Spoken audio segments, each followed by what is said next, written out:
Hi friends. Kerala രാഷ്ട്രീയത്തിന്റെ ചരിത്രത്തിൽ മാറ്റാൻ കഴിയാത്ത ഒരു ചിത്രമാണിത്. ഒരു കരുത്തനായ ഭരണാധികാരി, എല്ലാവരും ലീഡർ എന്ന് വിളിച്ച കെ കരുണാകരൻ കണ്ണീരോടെ നിയമസഭയുടെ പടിയിറങ്ങുന്ന നിമിഷം. വർഷങ്ങൾക്കിപ്പുറം ഈ ചിത്രം വീണ്ടും സോഷ്യൽ മീഡിയയിൽ ചർച്ചയാകുകയാണ്.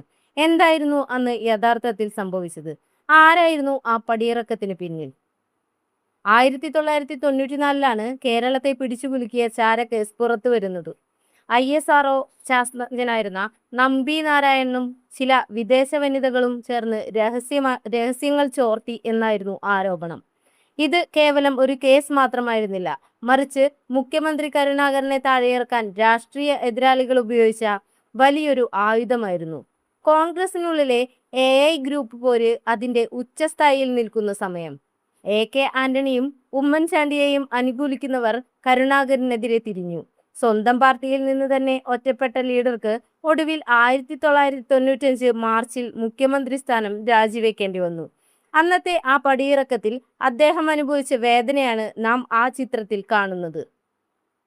വർഷങ്ങൾ കടന്നുപോയി. ചാരക്കേസ് കെട്ടിച്ചമച്ചതാണെന്നും കരുണാകരൻ നിരപരാധിയാണെന്നും CBIയും പിന്നീട് കോടതിയും കണ്ടെത്തി.